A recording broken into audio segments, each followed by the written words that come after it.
হ্যাঁ 50-ই দিয়া দিয়ে রাখি, মানে বর্তমান খুব চাপ তো এই জন্য এটা নেওয়া হয়েছে। যাও যাও, সমস্যা নেই। হ্যাঁ হাই 50, মানে যখন খুব চাপ থাকে 50-ই দেওয়া লাগে।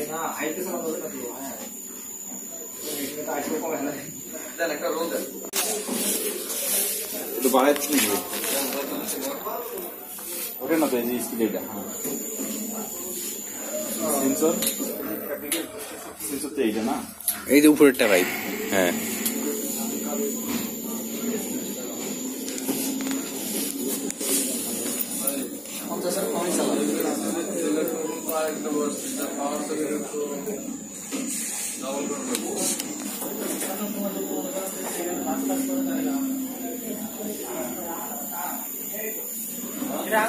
জি, হ্যাঁ ঠিক আছে।